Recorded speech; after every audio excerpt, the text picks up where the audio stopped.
ya, Wike Sepira. Ya, Wike Iya. Sepira. Kemudian ini ada nampak Sudung Sitanggang ya, Sudung Sitanggang. Kemudian wajahnya belum nampak, Tri Anissa belum nampak. Kemudian Randy Dinova juga belum nampak. Nah, jadi ini masih bagi yang segera untuk masuk karena kita mau apakan ya, Tri Anissa. Saya sekaligus mengabsen supaya gampang nanti, nggak payah bagi saya. Tri Anissa. Kemudian Wike Sepira belum nampak wajahnya. Ya, udah oke, silakan Wike Sepira. Kemudian Randy Dinova. Ya, Randy Dinova oke. Silvani sudah. Silvani ya. Silvani Rizka. Kemudian Rizky Rahmawati. Ini belum nampak wajahnya. Rizky Rahmawati belum nampak wajahnya. Saya ini sudah merekam untuk bukti perkuliahan kita ke kampus. Apabila Priyatna sudah, Rizky belum. Kemudian saya akan maksud saya sementara ini untuk mengapa ya, ini ada saya rekam siapa lagi yang belum dipanggil ini. Rizky Rahmawansah ya. Rizky Rahmawansah. Iya Pak, bentar dulu Pak. Ya. Rizky Rahmawansah.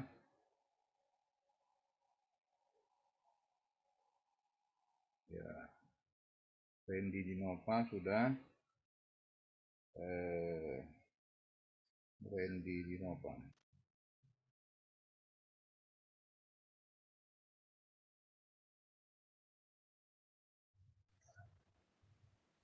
Wirin Septiana. Oh, Novita. Rizky Dewi. Ya, sudah. Anissa Sabila Priyatna. Randy Dinova, Sudung, Tarima Nurhayati Pangaribuan. Tarima Nurhayati ya, Pangaribuan. Ya.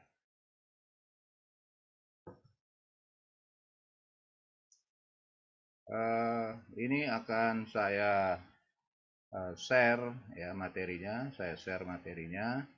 Bentar, saya akan share dulu materi. Ya.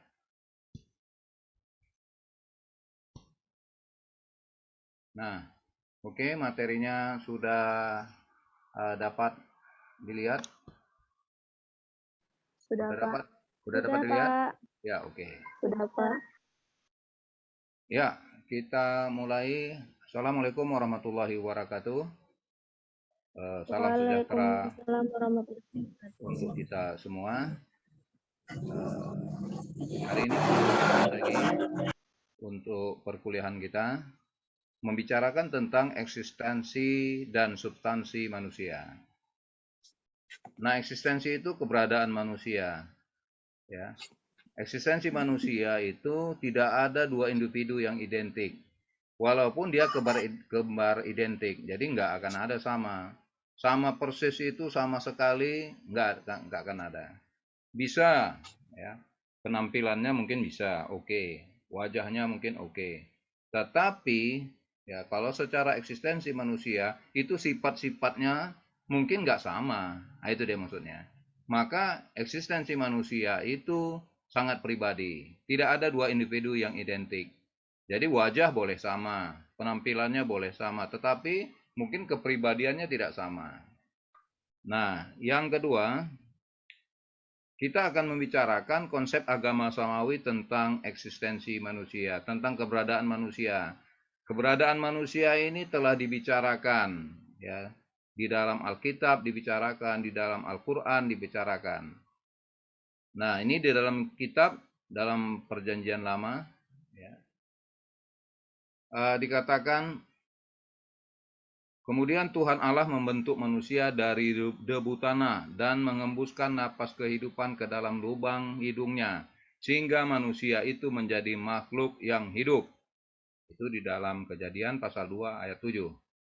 Nah, jadi dari firman Tuhan itu kita tahu bahwa ada unsur fisika di sana yang berasal dari tanah. Fisik itu berasal dari tanah. Kemudian ada unsur nyawa atau roh, ya, nafas kehidupan. Nah, itu metafisika. Nah, jadi nanti akan kita uraikan lagi, ya, supaya kita menjadi lebih paham. Nah, kemudian kita lanjutkan. Nah, Al-Quran menyatakan proses penciptaan manusia itu mempunyai dua tahapan. Tahapan yang pertama, tahapan primordial namanya. Ya, manusia Adam itu primordial karena dia tidak diciptakan seperti kita. Ya, dia tidak ada ayahnya, ya. Nah, tak ada ibunya. Nah, manusia pertama diciptakan dari at-turab, dalam Quran disebutkan tanah debu, ya. Nah, kemudian ada lagi dalam Quran disebutkan manusia itu diciptakan dari tanah, ada lagi dari tanah liat, dari tanah lumpur. Nah, artinya manusia itu dari bermacam ragam tanah ini tercipta, ya. Nah, kemudian dalam Al-Quran juga ada dikatakan manusia itu, ya, berubah nanti, ada lagi juga diciptakan dari tanah liat, ya, ada lagi yang disebut dengan tanah berongga. Nah, itu saya cantumkan semua supaya nanti kita bisa mengerti, ya, paling tidak paham kenapa ada perbedaan-perbedaan ini, ya. Nah, kemudian, ya, tadi saya ulangi supaya kita jangan ragu, ya, supaya kita masih ingat, ya, itu namanya tahapan primordial. Tahapan primordial itu hanya Nabi Adam, ya, bersama istrinya Hawa atau Eva, ya, yang mengalami itu. Nah, kemudian, ya, ini ada tahapan-tahapannya. Ada lagi disebutkan, ya, di dalam Quran itu dari sal-sal, dari tanah yang berongga, kemudian menjadi hama. Hama itu artinya dalam bahasa Arab tembikar atau tanah hitam yang telah dibentuk menyerupai manusia. Kemudian dibentuk lagi menjadi fakhar,